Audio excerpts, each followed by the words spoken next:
If you were properly oriented in life, if your spirit was in order, you'd aim at the highest thing that you could possibly imagine, and that would point you in the proper direction, and then you would attempt to treat everyone as if they had, including yourself, as if they had a value that was equivalent and related to that high order goal.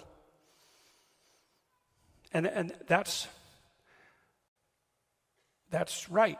Why would you aim at anything other than the highest good you could imagine? It's like, why bother? Almost by definition. If you're going to aim, you might as well aim at what's good. If you're going to aim at what's good, you might as well aim at what's best. And maybe if you aimed at what was best and you managed to progress towards that, it would even be better if you could take everybody along for the ride.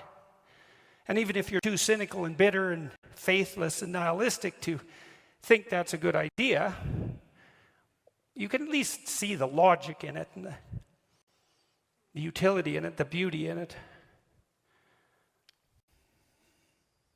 I'll give you another example. In the story of Exodus, there's a scene before Moses is called on by God to act as a leader of his people. And it's very interesting because the story lays out how you become a leader, like an actual leader, not a tyrant, not someone who's manipulating, not someone who's out for himself, but an actual leader. And that's a very difficult thing to get right.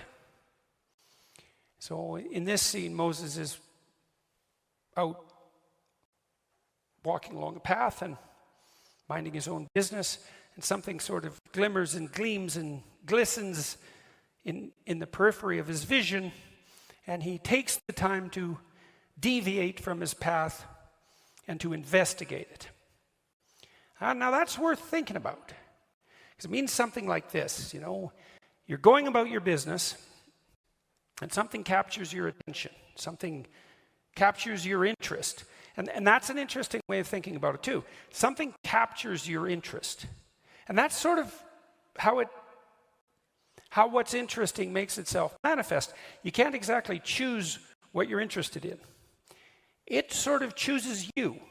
And then you can decide whether or not you're going to pursue it or not, or ignore it, and you can decide how seriously you're going to pursue it. But you know perfectly well, you know this from being in school, even if you know you should study for a test, if you're not interested in the subject, it's virtually impossible. You can beat yourself with a stick and you can force yourself to do it, but you're going to fight yourself, and you're probably not going to do that great a job. Depends to some degree on your discipline. Whereas if you're interested in it, it captures your attention, and then you pursue it, it's no problem. You enjoy it, like it engrosses you, and it's much easier to learn and to remember.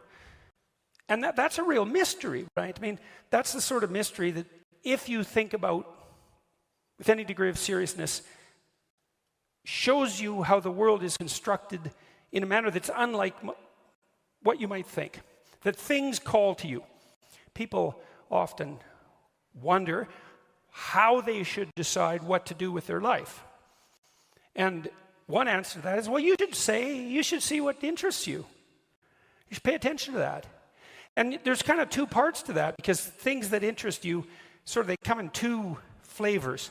One is positive. You're interested and engrossed. There's something you love, some opportunity that beckons, some doors that open, and you can see them, and you're eager and enthusiastic to move in that direction. And you find yourself compelled and motivated and enjoying what you're doing. And then there's problems that interest you, and that's more negative. You'll have something that's bothering you, obsessing you, that you can't get rid of, some problem that is paramount. It might be personal, it might be conceptual, it might be political. It's the axe you're inclined to grind. And it's kind of arbitrary too, because there's a million things in the world you could be worried about that could bother you, that could make themselves manifest as problems, but there's a small subset that are apparently your problem. And people will ask you, your wife will ask you, what's your problem? And that's a good question. What is your problem? And you might think, well, I don't want to have any problems. It's like, well, good luck with that, first of all. And second, it's not so obvious that you'd rather not have any problems because, well, then what would you do? And that's an interesting way to think about your problems, is that if they're your problems, maybe what you have to do is solve them. And you might think, well, I don't know how. It's like, yeah, if you knew how, it wouldn't be a problem. Right, so you have to sort yourself out to solve the problem. You'd have to learn way more than you know to solve the problem. You'd have to become way more than you are to be the person who could address that problem. But then you could see if addressing the problem calls you to be the person that you could be, well, then the problem is an opportunity too.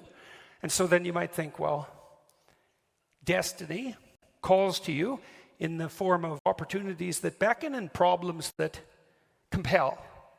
And you could take those problems on as your obligation and responsibility, and you could pursue your interests with some degree of seriousness, and who the hell knows where you'd end up. Well, the Exodus story tells you. Moses goes off the path to pay attention to this phenomenon that captures his interest. Phenomenon, the word is from a Greek word, phanesthai, which means to shine forth. And things do that in the world all the time. They capture your attention. That's what happens when you fall in love. Something shines forth. You don't choose that. It happens to you, weirdly enough. What happens to you? Well, who knows? And who knows what's behind it?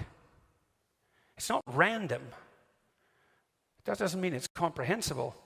So Moses goes and checks out this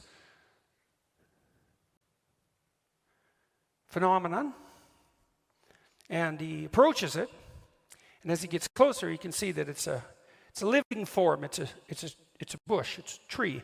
It's on fire, and that's a strange paradox, right? Because obviously, a tree that's on fire would burn into ashes, and trees don't just stand there and burn. Although actually they do, because living things are on fire.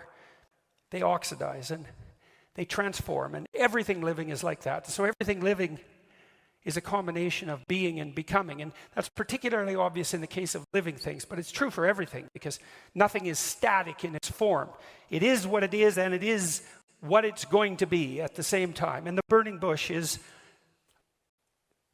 being and transformation at the same time. And fire is something that's intrinsically attractive to human beings. Like, we're definitely the descendants of the first ape who couldn't keep his bloody hands off fire, and then mastered it. And you can sit around a campfire and look at it forever. It's one of those things that grips your interest intrinsically. You never get bored by it. It's just endlessly fascinating. It's partly because it transforms constantly, like music, Music and fire share that in common, and not accidentally. And so a burning bush, it's a compelling, it's paradoxical too. It's static because it still has this tree-like form, and that tree-like form is sort of emblematic of life, and it's burning. And so Moses is very focused on this, and he approaches it more and more closely, and a voice appears, speaks out of the bush, and says, "Stop, you're beginning to tread on holy ground." Well, when Tammy talked, she said, well, in essence, she said, what would happen if you listened seriously? And the answer is, well, the more seriously you listened, the more the person you're listening to would reveal themselves, and they'd reveal themselves more and more deeply. And that would be true whether you're listening to your wife or your husband or your friend or whoever you're listening to, because people will tell you everything, including all sorts of things you don't want to know, if you listen. And so you might come to understand that if people aren't telling you, then you're not listening. And if the people around you aren't that interesting, it's because you're not listening. If you were listening, they'd be so interesting you wouldn't even want to be anywhere near them.